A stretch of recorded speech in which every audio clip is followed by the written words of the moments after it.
कृष्ण कृष्ण हरे हरे, हरे राम राम राम हरे हरे। ओम नमो भगवते वासुदेवाय। ओम नमो भगवते वासुदेवाय। ओम नमो भगवते वासुदेवाय। नाद मदेक बंधो मत संगिना, मद गुरु मद मादन मद निष्ठारक मद भाग्य मद आनंदो नमोस्तुते। नारायणं नमस्कृत्यं नरं चैव नरोत्तमं देवीं सरस्वतीं व्यासं ततो जयमुदीरये। नष्टप्रायेषु भद्रेषु नित्यं भागवत सेवया भगवती उत्तमश्लोके भक्तिर्भवति नैष्टिकी। मूकं करोति वाचालं पङ्गुं लङ्घयते गिरिं यत्र पातमहं वन्दे परमानन्दमाधवं। कृष्णाय वासुदेवाय देवकीनन्दनाय च नन्दगोपकुमाराय गोविन्दाय नमो नमः। नमः पङ्कजनाभाय नमः पङ्कजमालिने नमः पङ्कजनेत्राय नमस्ते पङ्कजाग्रये। भागवतम महापुराण की जय। आज से हम कोशिश करेंगे कि भागवतम के कुछ महत्वपूर्ण श्लोकों को भी इसी मंगलाचरण में बोल करके हम रिपीट करें, क्योंकि महत्वपूर्ण श्लोक है इसलिए हम सबको आने चाहिए। तो मैं उनको भी लगा रहा हूँ, लगभग 5-7 श्लोक हैं अभी। तो इनको भी आप म्यूट रहते रहते रिपीट कर सकते हैं। ओम नमो भगवते वासुदेवाय। जन्मादस्य यतोऽन्वयादितरतश्चार्थेषु अभिज्ञस्वराट् तेने ब्रह्महृदयादिकवये मुह्यन्ति यत् सूरयः। तेजो वारिमृदां यथा विनिमयो यत्र त्रिसर्गो मृषा स्वेन सदा निरस्तकुहकं सत्यं परं धीमहि। धर्मः प्रोजितकैतवोऽत्र परमो निर्मत्सराणां सताम्। तापत्रयोन्मूलनम्। श्रीमद्भागवते महामुनिकृते किं वा परमेश्वर सद्यो हृदयवरुद्ध्यास्त्रिकृतिभिः शुश्रूषुभिः तत्क्षणात्। निगमकल्पतरोर्गलितं फलं शुकमुखादमृतं द्रव्यसंयुतं पिबत भागवतमरसमालयं मुहुरहो रसिका भुवि भावुका। स वै पुंसां परो धर्मात् यतो भक्तिरधोक्षजे अहेतुकी अप्रतिहता ययात्मासु प्रसीदति। वासुदेव भगवती भक्तियोग प्रयोजिता जनयति आशु वैराग्यं ज्ञानं च यत् अहेतुकम्।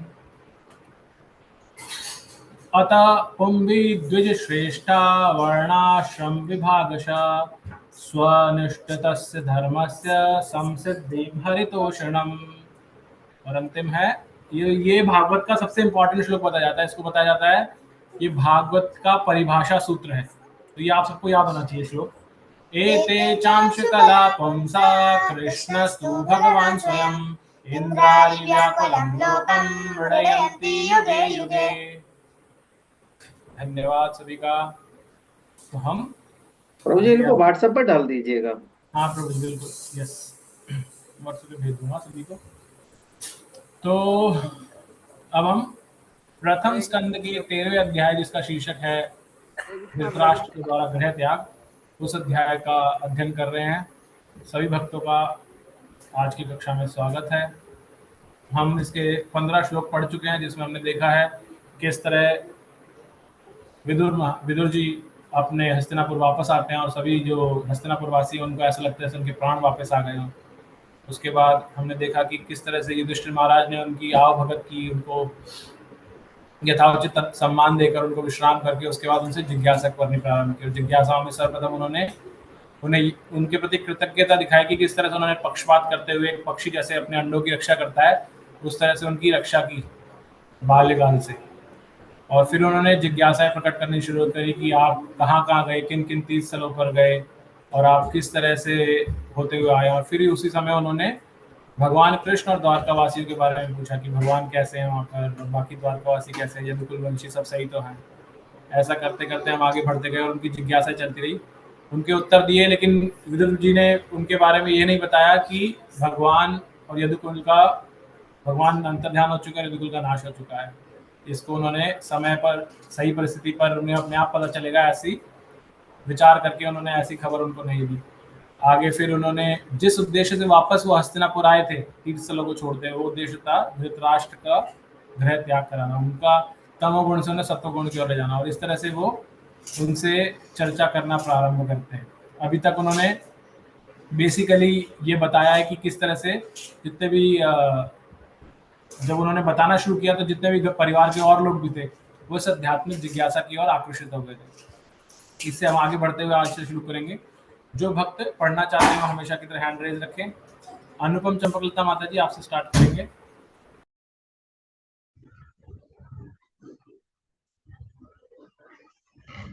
युधिष्ठिर लब्ध राज्य दृष्टापोत्रम कुलम धर्म भाभृति लोकपालाय मुहम्मदे परयाश्रिया।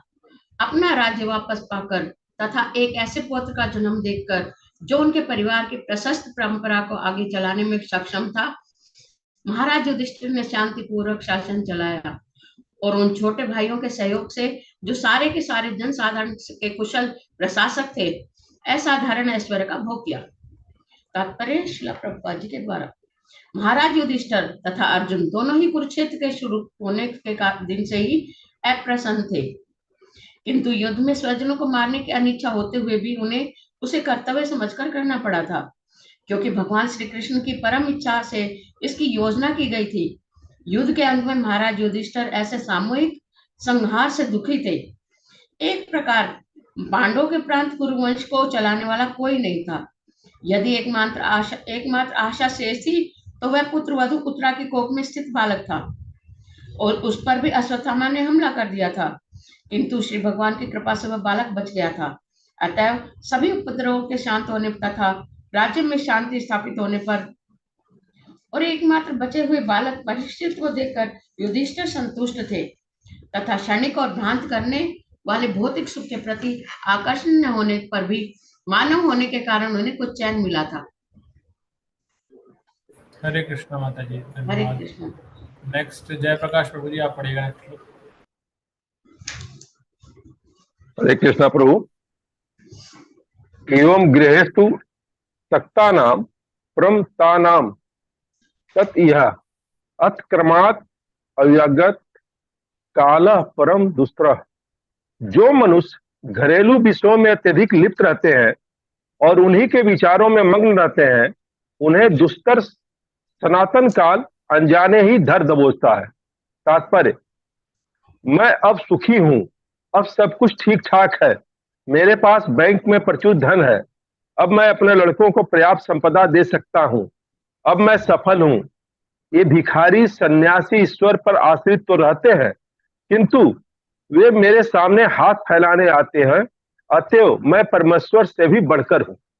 ये कुछ विचार है जो उन प्रमत्त आसक्त गृहस्थों के मनों में उमड़ते घुमड़ते रहते हैं, जो शाश्वत काल के प्रति अनभिज्ञ रहते हैं। हमारी आयु सीमित है और परम इच्छा से नियत किए गए काल के विपरीत इसे एक क्षण भी बढ़ा पाना संभव नहीं है। मनुष्यों के लिए ऐसा समय अत्यंत मूल्यवान है और इसे सतर्कता से बिताया जाना चाहिए, क्योंकि अदृश्य रूप से बीते एक क्षण को कठिन कमाई से संग्रह किए गए हजारों सोने के सिक्कों से भी बदला नहीं जा सकता। मानव जीवन का प्रत्येक क्षण अंततः जीवन की समस्याओं का समाधान करने के निमित्त अर्थात बारंबार जन्म मृत्यु एवं 84 लाख योनियों में भटकते रहने से छुटकारा पाने हेतु है। यह भौतिक शरीर जो जन्म तथा मृत्यु, रोग तथा बुढ़ापे से ग्रस्त होता रहता है, जीव के समस्त कष्टों की जड़ है। अन्यथा जीव तो शाश्वत है, न तो वह कभी जन्मता है न कभी मरता है। अल्पज्ञ मनुष्य इस समस्या को भूल जाते हैं, उन्हें इसका पता ही नहीं रहता कि जीवन की समस्याओं का किस प्रकार समाधान किया जाए। उल्टे वे क्षणिक पारिवारिक झंझटों में उलझे रहते हैं और उनकी समझ में यह नहीं आता कि शाश्वत समय अदृश्य रूप से व्यतीत होता जा रहा है, उनकी सीमित आयु हर क्षण घटती जा रही है और जन्म मृत्यु एवं रोग तथा बुढ़ापे की चक्कर की सबसे बड़ी समस्या ज्यों की त्यों बनी रहती है। यही भ्रम कहलाता है। हरे कृष्ण किंतु जो हरे कृष्ण प्रभु। कल्पना गोयल माता जी आगे बढ़िएगा। हरे कृष्णा प्रभु जी। प्रभु जी हरे- प्लीज जरा श्लोक नंबर बता दीजिए। माता जी श्लोक नंबर 16। 16। श्लोक नंबर 17। 17 है, 17 है प्रभु जी। अच्छा एक और पढ़ गए थे, 17 हाँ, करेक्ट, जी यस। जी जी 17 का एवं सेकंड पैराग्राफ। जी ओके। किंतु जो व्यक्ति भगवान की भक्तिमय सेवा के प्रति जागरूक रहता है, उस पर यह भ्रम प्रभाव नहीं डाल सकता। युधिष्ठिर महाराज तथा उनके भाई पांडव सभी भगवान श्री कृष्ण की सेवा में लगे रहते थे और उन्हें इस भौतिक जगत के मायावी सुख के प्रति तनिक भी आकर्षण न था। जैसा कि हम पहले बता चुके हैं, महाराज युधिष्ठिर भगवान मुकुंद मोक्षदाता भगवान की सेवा में अचल थे, अतएव उन्हें स्वर्ग में उपलब्ध जीवन के सुख का भी आकर्षण न था, क्योंकि ब्रह्मलोक तक में उपलब्ध सुख क्षणिक तथा भ्रामक होता है। चूंकि जीव शाश्वत है, अतएव वह भगवान के नित्य धाम पर व्योम में ही सुखी रह सकता है, जहां से बारंबार जन्म मृत्यु रोग तथा बुढ़ापे के इस भूभाग में कोई नहीं लौटता। अतः ऐसा कोई भी सुख या भौतिक सुविधा जो शाश्वत जीवन प्रदान नहीं कर सकती, शाश्वत जीव के लिए भ्रम ही है। जो इस तथ्य को समझ लेता है वह विद्वान है, और ऐसा विद्वान व्यक्ति भ्रम सुखम के नाम से विख्यात वांछित लक्ष्य को प्राप्त करने के लिए किसी भी भौतिक सुख का बलिदान कर सकता है। इस सुख के लिए वास्तविक योगी तक लालायित रहते हैं, और जिस तरह भूखा व्यक्ति भोजन के बिना अन्य समस्त सुख सुविधाओं से सुखी नहीं बनाया जा सकता, उसी प्रकार जिसे आध्यात्मिक परम सुख की भूख है, उसे कितना ही भौतिक सुख क्यों न प्राप्त हो, किंतु इसकी यह भूख बुझती नहीं। अतएव इस श्लोक में वर्णित उपदेश को महाराज युधिष्ठिर पर या उनके भाइयों तथा माता पर लागू नहीं किया जा सकता। यह धृतराष्ट्र जैसे व्यक्तियों के लिए है, जिन्हें शिक्षा देने के लिए विदुर विशेष रूप से आए। हरे कृष्णा प्रभु जी। हरे कृष्णा माता जी, धन्यवाद। तो हमने 2 श्लोक पढ़े अभी। इन दोनों श्लोक के अंदर हमें पता चला कि किस तरह से इस कथा का आगे बढ़ रही है। तो इसमें पहले तो ये आया कि जब पहले श्लोक के अंदर आया कि किस तरह से महाराज युधिष्ठिर शांतिपूर्वक अपना शासन चला रहे थे, और जबकि वो परेशान थे जब युद्ध हुआ था, कुरुक्षेत्र का युद्ध हुआ था, तो अर्जुन भी परेशान थे, युधिष्ठिर भी थे, क्योंकि उन्हें पता था कि अपने स्वजन खोना पड़ेगा उनको, लेकिन कर्तव्य समझकर, क्योंकि भगवान ने उनसे कहा, इसलिए उन्होंने युद्ध किया। आगे हमने पढ़ा कि जो ये श्लोक आया विशेष बहुत इंपॉर्टेंट श्लोक है, हम सभी के लिए आवश्यक है ये, कि यहाँ क्या बताया जा रहा है, जो घरेलू मामलों में अत्यधिक लिप्त होते हैं और उन्हीं के विचार में मग्न रहते हैं, उन्हें दुस्तर सनातन काल अनजाने में धर दबोचता है। अगेन वेरी इंपॉर्टेंट, क्योंकि अधिकांशतः हम सभी ऐसे ही हैं। हम सब क्या कर रहे हैं, हम सब के सब इसी चीज में लिप्त हैं, घरेलू कामों में। और उसके लिए प्रभुपाद जी ने कैसे एग्जांपल दिए, बहुत सुंदर तरीके से। आप देखिए, कहीं ना कहीं आपसे आपके जीवन में ये सेंटेंस आपने कभी ना कभी मन में सोचा होगा, अगर बोला नहीं होगा तो एटलीस्ट सोचा तो अवश्य होगा। क्या है, मैं अब सुखी हूँ, राइट, मैं सब कुछ ठीक ठाक है, मेरे पास, मेरे बैंक के अंदर पर्याप्त मात्रा में, प्रचुर तो नहीं बोलेंगे, पर्याप्त मात्रा में धन है, मैंने ठीक है, मैंने अपना भविष्य फाइनेंशियल प्लानिंग कर ली मैंने अपनी, मेरे बच्चों की एजुकेशन का ध्यान रखा जा सकता है, सब ठीक है, मेरे अच्छी ज़मीन बना ली मैंने, अच्छे मकान बना लिए, मेरा जीवन सफल हो गया। और अंत में जो कि बहुत ही अजीब सा है, लेकिन वो भी सत्य होता है कहीं ना कहीं, कि जब हम किसी को दान करते हैं, कोई हमारे पास सन्यासी या इवन ब्रह्मचारी मंदिर में जाके बोलते हैं कि प्रभु जी डोनेशन दीजिए यहाँ पर, तो हमें क्या लगता है, अरे ये तो भगवान पर आश्रित है और फिर भी मेरे से धन मांग रहे हैं, इसका अर्थ क्या हुआ, मैं ही परमेश्वर। क्योंकि ये बोलना नहीं होता, लेकिन कहीं ना कहीं सबकॉन्शियसली हमारे दिमाग में आता है, क्योंकि हम इस जगत में क्यों आए हैं, भगवान से द्वेष करने के कारण आए हैं। इससे क्या होता है, उस द्वेष को जो ढक चुका है उसको हवा मिलती है ऐसे ऐसे कार्यों से, तो आपके अंदर से वापस से वो जागृत हो जाता है, और इसीलिए हम जन्म मृत्यु के चक्र में फंसे रहते हैं, तो वापस से वही भाव उमड़ जाता है। लेकिन प्रभुपाद जी क्या बता रहे हैं, हम ये भूल जाते हैं कि हमारी जो आयु है वो सीमित है। हम अलग अलग, इवन जो वेस्टर्न फिलोसफर हैं या जो मैनेजमेंट प्रोफेसर हैं, क्या बोलते हैं, टाइम इज मनी, वो इससे कनेक्ट करते हैं कि समय पैसा है, कि समय को आप पैसा देकर के भी नहीं खरीद सकते, एक क्षण भी नहीं खरीद सकते। प्रभु जी ने अभी जो पढ़ा, वापस से हम कितना कोशिश कर ले, उस समय में नहीं जा सकते वापस, तो चला गया समय, और ये क्या है, हमारा ये जैसे फोन की बैटरी होती है ना, तो 100% धीरे धीरे डेड होती जाती है, उसमें तो मौका है चार्ज करने का, यहाँ पे चार्ज नहीं है, ये डेड हो गए तो मतलब डेड। तो ऐसी हमारी बैटरी डिस्चार्ज होती जा रही है। अब ये भ्रम कैसा है, माया का भ्रम कैसा है, बैटरी जब डिस्चार्ज होती जाती है, जैसे जैसे 10% के पास पहुंचती है, हम क्या करते हैं, परेशान हो जाते हैं, खटपटा जाते हैं, अरे कहाँ से चार्जिंग स्टेशन ढूंढूं, कहाँ से तो चार्ज करूं, पता नहीं खत्म कब हो जाएगी, राइट। लेकिन जब हमारे जीवन की बैटरी डाउन होती है, हम 50% पे आते हैं, अरे ये तो सिल्वर जुबली आ गई, सेलिब्रेट करो इसको, तो अब 75 साल के हो गए, अब तो गोल्डन जुबली आ गई, इसको सेलिब्रेट करो। तो हमारी बैटरी क्षीण होती जा रही है, लेकिन उसको सेलिब्रेट कर रहे हैं। ये क्या है, यही माया का प्रभाव है, ये माया का भ्रम है हमारे अंदर, कि हम समझ नहीं पा रहे, गलत चीज को सेलिब्रेट कर रहे हैं। इसके अप्रयुक्त क्या होना चाहिए, इसके उपयुक्त होना चाहिए कि हम ये जो यहाँ पर इस जगत में आके फंस गए हैं, जन्म मृत्यु के चक्र में फंस गए हैं, जो हमारे असली कष्ट हैं उनको समझें। प्रभुपाद जी बताते हैं कि हम जो समय जा रहा है उसे कितनी भी लक्ष्मी देके कुछ भी नहीं कर सकते, किसी तरह से भी नहीं प्राप्त कर सकते, आप जो मर्जी कर लीजिए। इस तरह की कुछ एक कथा भी है जिसमें बताया जाता है कि एक व्यक्ति बहुत कोशिश करता है, बहुत अपने आप को चतुर समझता है, वो बहुत तरीके से सोचता है कि मैं अपनी मृत्यु को टाल दूंगा किसी तरह से करके। वो इतना चतुर होता है, इतना बुद्धिमान होता है कि जब उसकी मृत्यु आती है तो उसके सामने स्वयं यमराज जी प्रकट हो जाते हैं, कि उनको पता होता है बहुत चालाक व्यक्ति है, इसको तो ऐसे लेके नहीं जा सकते, मेरे यमदूतों को तो बहकावा बना देगा, बेवकूफ बना देगा, इसलिए स्वयं आते हैं यमराज। और यमराज के लिए भी वो क्या करता है, सोच जैसे उसे पता चलता है, वो बोलते हैं आप कौन है, बोलते मैं यमराज हूँ, तुम्हें लेने आया हूँ। कल हमने पढ़ा था उनकी ड्यूटी है सबको सजा देना, तो खुद लेने आते हैं। तो उनसे बोलते हैं कि मैं तुम्हें लेने आया हूँ, तो सोचता है मैं क्या करूँ, वो अपनी बुद्धि को तीक्ष्ण तरीके से यूज करता है कि मैं कैसे बच सकता हूँ। तो यमराज से कहता है कि मेरी एक अंतिम इच्छा है। बोले हाँ बोलो क्या इच्छा है। बोले मेरी इच्छा है कि मैं आपकी सेवा करूँ। जैसे अभी हमने पढ़ा ना, युधिष्ठिर महाराज ने विदुर जी के आओ भगत की, सत्कार किया, तो ऐसे वो चतुर व्यक्ति क्या करता है कि हमारा भारतीय संस्कृति में तो ये चीज है कि हमें सत्कार करना चाहिए, तो मैं आपको पहले अच्छे से भोजन कराता हूँ, भोजन कराता है, उसमें बहुत सारी अच्छी चीजें पकवान खिलाता है, व्यंजन खिलाता है, और फिर कहता है कि अब मैं चाहता हूँ कि आप थोड़ा विश्राम करें, उसके बाद आप मुझे लेके चलें। यमराज जी भी सोचते हैं क्या मतलब, अच्छा आज तक तो किसी ने किया नहीं ऐसा, लेकिन चलो मेरे को तो क्या ही बेवकूफ बनाएगा, मैं तो यही हूँ। तो सो जाते हैं, विश्राम करते हैं, वो चतुर है, और जब सो जाते हैं विश्राम करते हैं तो वो उनकी एक डायरी होती है यमराज जी की, जैसे हम सबकी लेते हैं ना टू डू लिस्ट कि क्या क्या काम करने हैं, ऐसे यमराज जी की डायरी होती है क्या क्या काम करने हैं। यमराज जी की डायरी में ये थोड़ा ना होगा कि रोटी बनानी है, सब्जी लेकर आनी बाजार से, उनकी डायरी में तो एक ही चीज होती है कि किस किस को लेके जाना है, राइट। तो उस लिस्ट में सबके नाम लिखे रहते हैं ऐसे ही।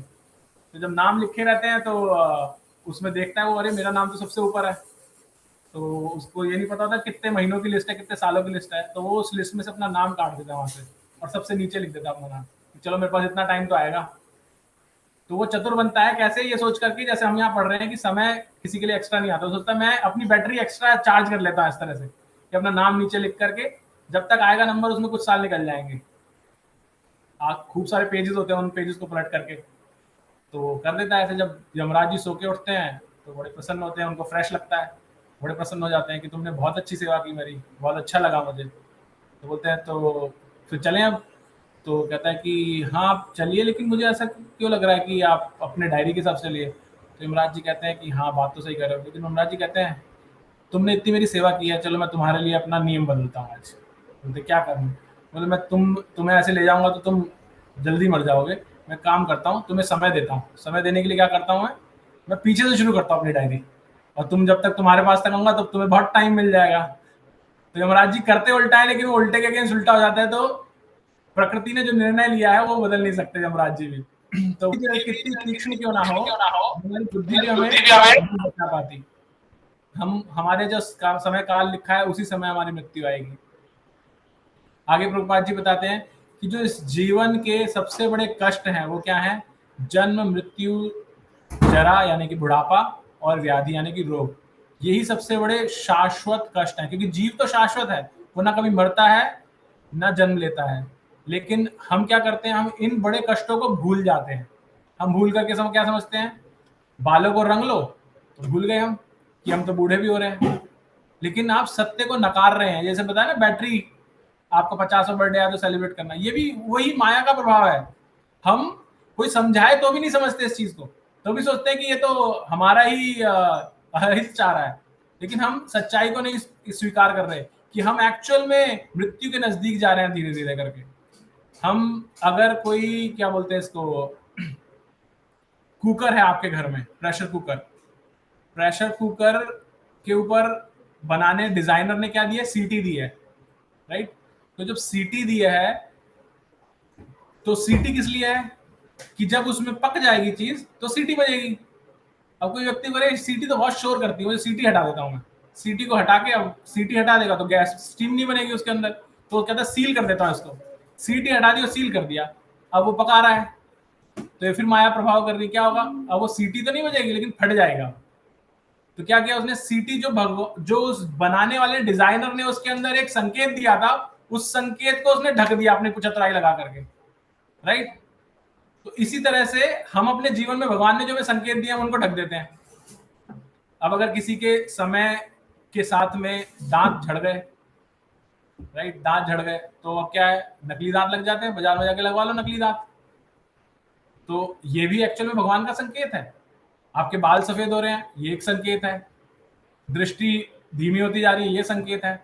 इन चीजों को ध्यान में रखना चाहिए कि संकेत है, इनको पूर्णतः से कवर नहीं करना चाहिए, क्योंकि ये पूर्णतः कवर हो जाएंगे। स्पेशली जैसे फॉर एग्जांपल दांतों की बात करें, ये मेरे ताऊजी वैद्य हैं, उन्होंने मुझे समझाया था इस चीज को, क्योंकि मैं जब नहीं समझता तो मैंने उनसे बोला कि मेरी ताई जी उन्होंने दांत झड़ गए तो उन्होंने लगवाए नहीं, तो बोले, मैंने पूछा क्यों नहीं लगवाते आप, आजकल तो सब मिल जाता है बाजार में, अब लगवाएंगे तो सब खा पी सकती हैं। तो उन्होंने बोला भगवान ने क्यों बनाया ऐसा, पता है तुम्हें?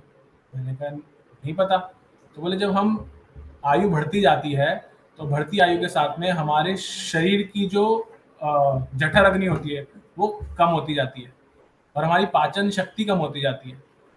तो अगर आप एक पुरानी गाड़ी के अंदर एक स्ट्रांग इंजन लगा के रखेंगे और भगाएंगे उसको तो गिरेगी वो, राइट। तो इसीलिए अगर आप वापस से नकली नए दांत लगा लेंगे तो आप सब चीज, क्योंकि आप तो संस्कार आपके वही है ना, आप सब चीज खाएंगे जो खा सकते हैं, लेकिन शरीर के अंदर का जो हिसाब किताब है तो वो तो पैसे जैसा नहीं है, वो तो वीक हो चुका है, तो आप उसको और जल्दी खराब करेंगे।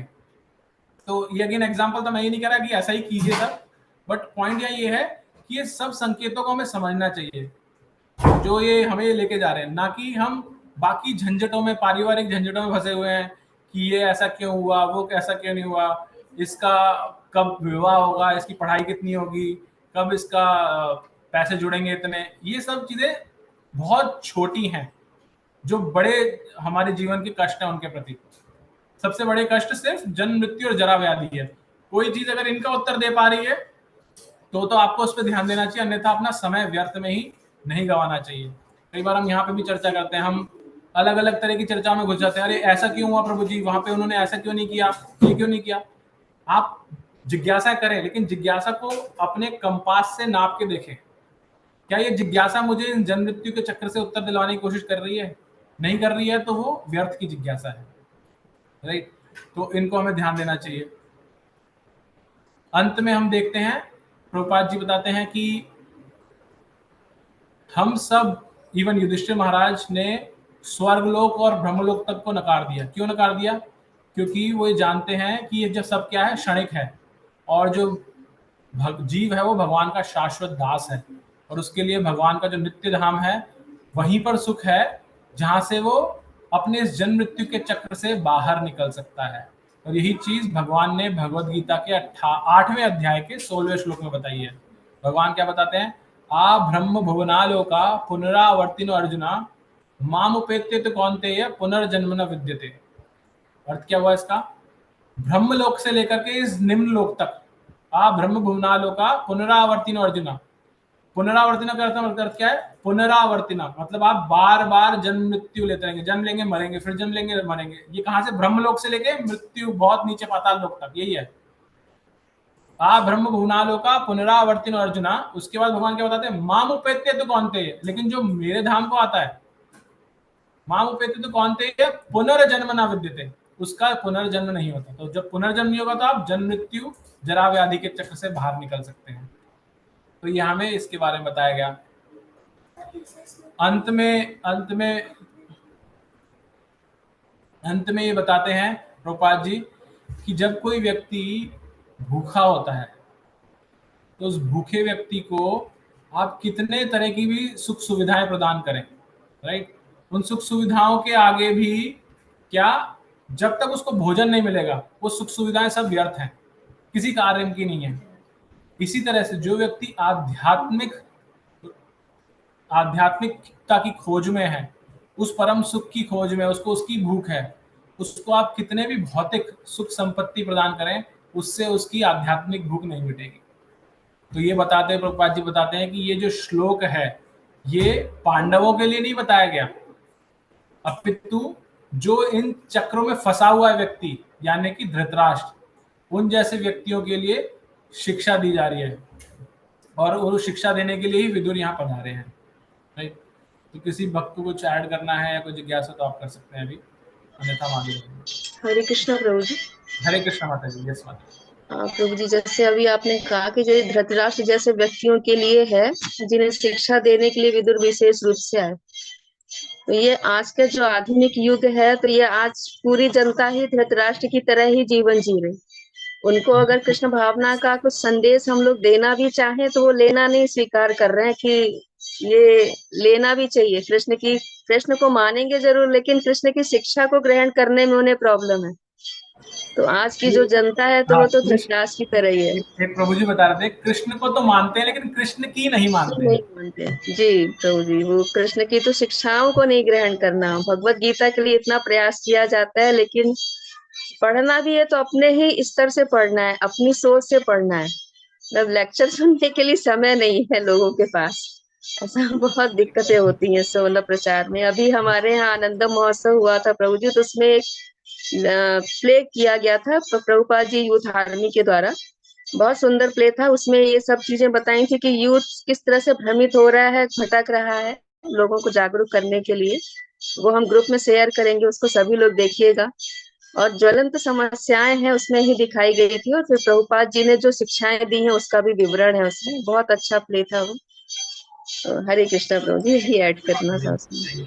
ये प्ले एक बहुत अच्छा माध्यम है हमारे आध्यात्मिकता के विषय जो है उनको, जटिल विषयों को भी समझने का, क्योंकि बहुत सिंपल तरीके से दिखाते हैं उसको। थैंक यू माता जी। ओके, आइए आगे बढ़ते हैं नेक्स्ट 18वें श्लोक की ओर। नेक्स्ट पढ़ने के लिए फतेह प्रभु जी आप पढ़िएगा। हरे कृष्ण प्रभु जी। हरे कृष्ण। विदुर तत अभिप्रेत्य धृतराष्ट्रम अभाषत राजन निर्गम्य ताम। हरे कृष्ण। शीघ्रम पश्य इदम भयम आगतम। महात्मा विदुर यह सब जानते थे, अतएव उन्होंने महाराज धृतराष्ट्र को संबोधित करते हुए कहा, हे राजन, कृपा करके यहाँ से शीघ्र ही बाहर निकल चलिए, विलंब ना कीजिए। जरा देखें तो भय ने किस प्रकार आपको वशीभूत कर रखा है। तात्पर्य, क्रूर काल को किसी की चिंता नहीं होती, चाहे वो महाराज धृतराष्ट्र हो या महाराज युधिष्ठिर ही क्यों ना हो। अतएव बूढ़े महाराज धृतराष्ट्र को जो आध्यात्मिक उपदेश दिया गया वह उनसे अल्प आयु वाले महाराज युधिष्ठिर पर भी लागू होता था। एक प्रकार से राजमहल का प्रत्येक व्यक्ति, राजा तथा उनके भाइयों एवं माता सब महात्मा विदुर के भाषणों को ध्यान से सुन रहा था, किंतु महात्मा विदुर को ज्ञात था कि उनके उपदेश विशेषकर महाराज धृतराष्ट्र के ही निमित्त है, क्योंकि वे अत्यधिक भौतिकवादी थे। राजन शब्द से महाराज धृतराष्ट्र को विशेष रूप से संबोधित किया गया है। महाराज धृतराष्ट्र अपने पिता के सबसे बड़े पुत्र थे। हरे कृष्णा। हरे कृष्णा। माता जी।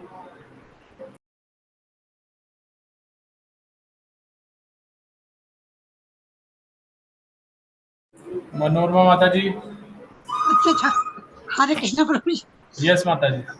राजन शब्द से महाराज धृतराष्ट्र को विशेष रूप से संबोधित किया गया था। महाराज धृतराष्ट्र अपने पिता के सबसे पुत्र थे, अतः नियमों के अनुसार उन्हें हस्तिनापुर के सिंहासन पर आरूढ़ होना था, किंतु ज्ञानवान होने के कारण वे अपने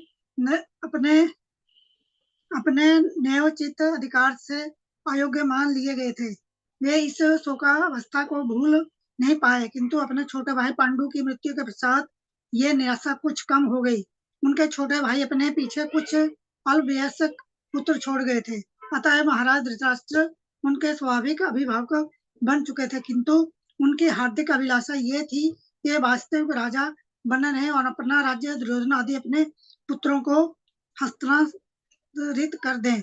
इस राशि महत्वाकांक्षाओं को लेकर महाराज धृतराष्ट्र राजा बनना चाह रहे थे, अतः वे अपने साले शकुनी की सलाह से सभी प्रकार के षड्यंत्र रच रहे थे, किंतु श्री भगवान की इच्छा से संपूर्ण योजना असफल रही।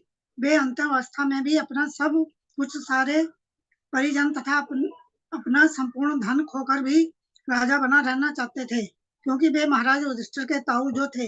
महाराज युधिष्ठिर ने अपना कर्तव्य समझकर महाराज धृतराष्ट्र की राजसी प्रतिष्ठा को बनाए रखा और महाराज धृतराष्ट्र पूर्व राजा बने रहने अथवा महाराज युधिष्ठिर के राशि ताऊ होने के भ्रम में अपने गिने चुने दिन काट रहे थे। महाराजा युधिष्ठिर महाराज धृतराष्ट्र के छोटे कर्तव्यनिष्ठ स्नेही भाई एवं एक साधु पुरुष होने के कारण उन्हें रोग तथा बुढ़ापे की नींद से जगाना चाह रहे थे, अतः हरे कृष्णा प्रभु जी। कुसुम काल्या माता जी। हरे कृष्णा प्रभु जी। हरे कृष्णा प्रभु जी। हरे कृष्णा माता जी। यस। अतएव उन्होंने व्यंग्य पूर्वक महाराज धृतराष्ट्र को राजन कहकर संबोधित किया, जबकि वास्तव में वे राजा थे नहीं। हर व्यक्ति सनातन काल का दास है, अतएव कोई भी इस भौतिक जगत में राजा नहीं हो सकता। राजा का अर्थ है वह जो आज्ञा दे सके। एक सुप्रसिद्ध अंग्रेज राजा काल तथा ज्वार भाटा को आदेश देना चाहता था, किंतु काल तथा ज्वार भाटा ने उसकी आज्ञा का पालन करने से अस्वीकार कर दिया। अतएव इस भौतिक जगत में मनुष्य मिथ्या का राजा होता है, और महाराज धृतराष्ट्र को विशेष रूप से उनके मिथ्या पद का तथा उन वास्तविक भयानक घटनाओं का स्मरण दिलाया जा रहा था जो उस समय घट चुकी थी। महात्मा विदुर ने उनसे तुरंत ही इस अवस्था से बाहर निकल आने हेतु कहा। यदि वे तेजी से बढ़ने वाली इस भयावह परिस्थिति से बचना चाह रहे हों। उन्होंने महाराजा युधिष्ठिर से इस प्रकार नहीं कहा, क्योंकि उन्हें पता था कि महाराज युधिष्ठिर इस विकट संसार की भयावह परिस्थिति से अवगत हैं और काल क्रम में वे स्वयं अपनी रक्षा कर सकेंगे, भले ही उस समय विदुर वहां उपस्थित ना हो। हरे कृष्णा प्रभु जी। हरे कृष्णा।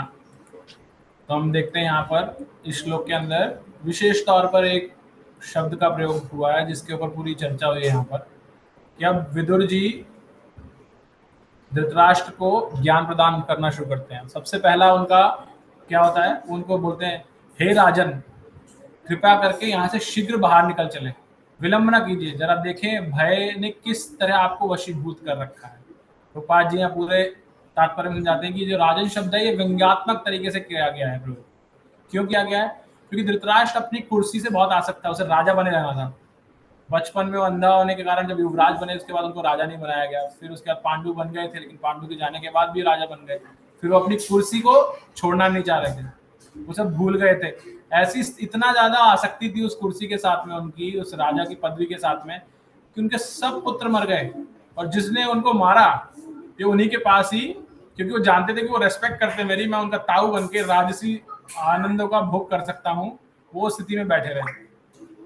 तो यहाँ पर और अपने कुछ जो बचे कुछ दिन थे उनको काटते रहे। तो यहाँ पर इसलिए उनको राजन करके कहा गया है कि आप तो राजन है ही नहीं, लेकिन फिर भी आपको राजन बोल रहा हूँ। तो ऐसा व्यंग्यात्मक तरीका था। दूसरा प्रभुपाद जी बताते हैं कि इस जगत के अंदर कोई भी एक्चुअल में राजा है ही नहीं। राजा का अर्थ क्या है?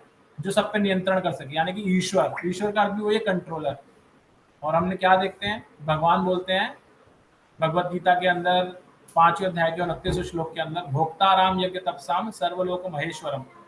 महेश्वर उसका क्या है? जो सबका ईश्वर है, जो सबका कंट्रोलर है। तो भगवान बोलते हैं जो ये जानता है मानता है उसी को परम सुख मिलेगा, लेकिन जो स्वयं को राजा भोक्ता या ईश्वर समझता है उसको कभी नहीं मिलेगा, वो हमेशा दुख में पड़ा रहेगा। तो यही माया का काल है, यानी कि माया आपको मिथ्या पद प्रदान करती है कि आप राजा हैं, जबकि आप कुछ भी नियंत्रण नहीं कर सकते, इवन आप काल को भी नहीं कर सकते। तो ऐसी हमारी बुरी स्थिति है। तो इसी को विशेष तौर पर ध्यान दिलाने के लिए यहाँ पर राजन शब्द का प्रयोग किया गया है। तो किसी को कुछ ऐड करना है अभी तक? नहीं करना है? हरे कृष्णा यस प्रभु माता जी। जी, हरे कृष्णा। हरे कृष्णा प्रभु जी। हाँ प्रभु। अच्छा, ये जैसे अभी बताया कि एक तो महाराज धृतराष्ट्र को विशेष रूप से संबोधित किया गया, यानी कि उनको ये बताया गया कि आप राजा नहीं है, फिर भी राजा पद, राजा मान के स्वीकार कर रहे हैं। करेक्ट। लेकिन ये जब वो राज्याभिषेक हुआ युधिष्ठिर का, तब बताया जाता है कि इन्होंने खुद उनको मुकुट पहनाया था श्री कृष्ण के कहने से कि करेक्ट। महाराज अब आप राजा नहीं रहे, युधिष्ठिर राजा बन गया है, अतः हाँ। ये जो मुकुट है आप उनको सौंप दें, या अपने करेक्ट। हाथ से या पहनाएं। जब उनको खुद मालूम था तो राजन शब्दों ने स्वीकार करना नहीं चाहिए था। नहीं प्रभु जी, वैसे ही कि हमें पता है हम बूढ़े हो रहे हैं, लेकिन फिर भी हमारी आसक्ति जमी रहती है अपनी चीजों के साथ में, है ना।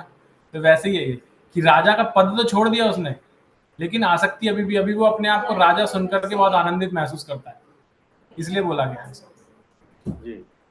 हरे कृष्णा। हरे कृष्णा। यस माता जी। हाँ, प्रभुपाद जी यहाँ पे ये भी कहना चाहते हैं कि धृतराष्ट्र तो शारीरिक स्तर पे अंधे थे, लेकिन उनका इतना आसक्ति था कि वो आध्यात्मिक तरह से भी पूरे अंधे थे, दोनों दृष्टि से वो अंधे ही थे। करेक्ट। यस माता जी।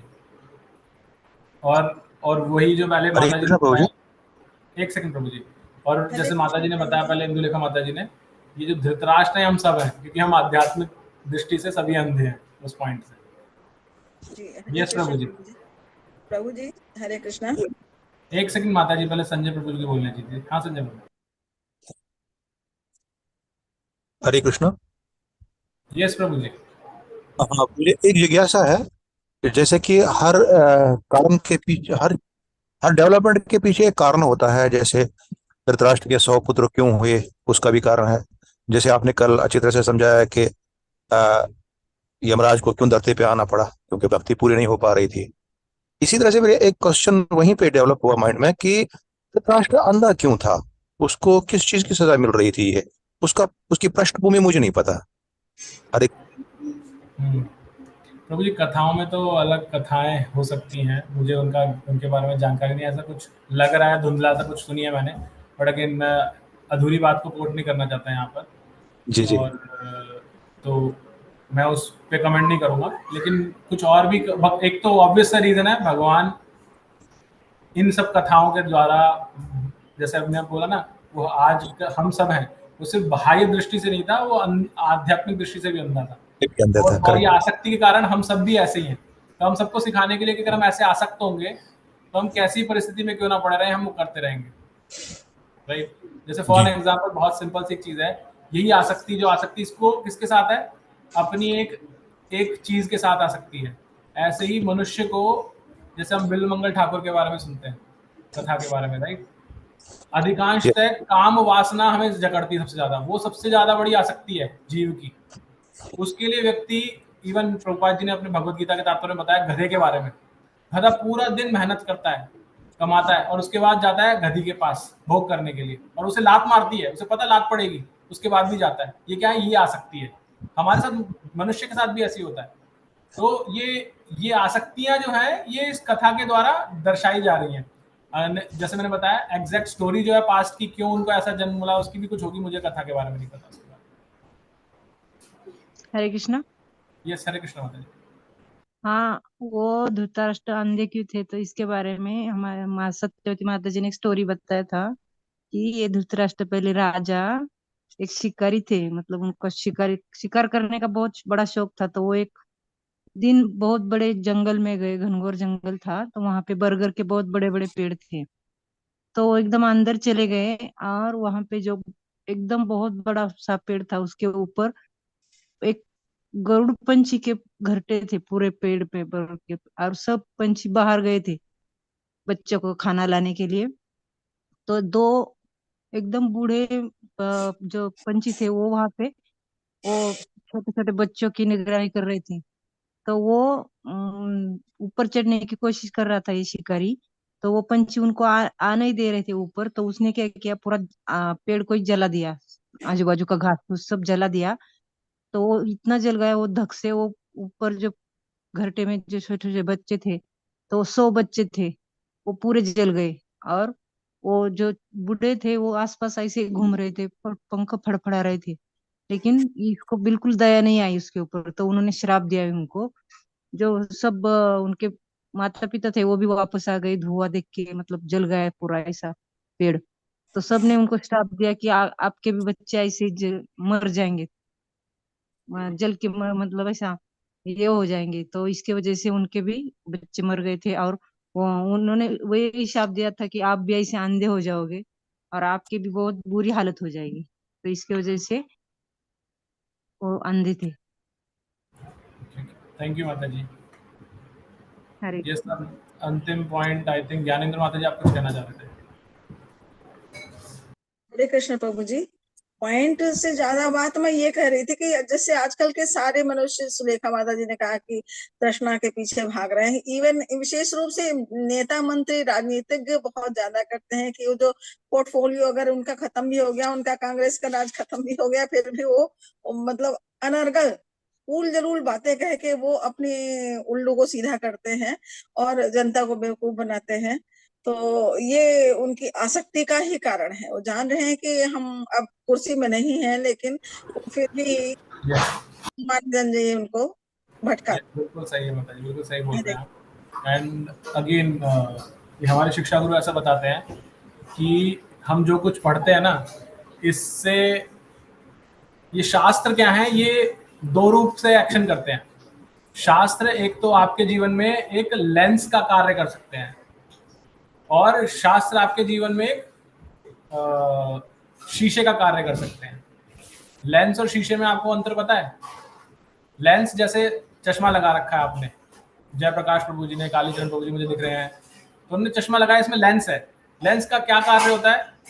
लेंस का कार्य होता है दूसरे को देखना। और शीशे का कार्य क्या होता है? आप शीशे के सामने खड़े होते हैं, उसमें क्या करते हैं? स्वयं को देखते हैं। तो हमारे शिक्षा गुरु बताते हैं शास्त्र में हम जो कुछ पढ़ रहे हैं ना, उसका कार्य है शीशे की तरह। उसको कभी भी लेंस की तरह मत समझिए कि अच्छा वो देखो वो ऐसा कर रहा है, हमने तो ऐसा पढ़ा, देखो वो कैसे कर रहा है। अगेन यहाँ पे चर्चा हम एक छोटे से ग्रुप के अंदर यहाँ पे चर्चा करने में कोई दिक्कत नहीं, लेकिन ये जीवन में उतारने के लिए जब हम बोलते हैं ना आचरण में लाना, आचरण में लाना क्या है? ये हमने पढ़ा, ये आ सकता है, इतना धृतराष्ट्र इतना आ सकता है, ये समय इतना छोटा है, हम लोग फंसे हुए हैं। तो हमें अपने जीवन में समझना चाहिए कि मैं अपने जीवन में कैसे ना फंसूं उस चीज के लिए। दूसरों को बोल करके, टोक करके हम उस शास्त्र की शिक्षाओं का जो बेस्ट उपयोग है वो नहीं कर पा रहे, क्योंकि ये स्वाभाविक है हमारे अंदर रोक टोक करने की आदत, दूसरे को टोकने की आदत अपने अंदर नहीं देखते हम। तो इसलिए वो बताते हैं कि इसको मिरर की तरह देखिए, जिसमें आप अपना प्रतिबिंब देख सके। ठीक है, ओके। यस प्रभु जी। हरे महाराज शांतनु के दो पुत्र थे, चित्रांगद और विचित्रवीर। चित्रांगद का उन्हीं के नाम का कोई यक्ष था, उसके साथ युद्ध करते हुए मारे गए, अविवाहित मारे गए। उनका दूसरा छोटा बेटा था विचित्रवीर, जो अपने शादी के बाद निसंतान ही क्षय रोग टीबी से मारा गया, यानी संतान दोनों के प्राप्त नहीं हुई। फिर भी ये इनको विचित्रवीर की संतान क्यों कहा जाता है आगे की पीढ़ी को? नहीं पता जी प्रभु जी, मुझे नहीं है इसके बारे में। क्या मैंने महाभारत इस गहराई में जाके नहीं पढ़ी है, तो मैं नहीं कमेंट कर सकता इसके बारे में।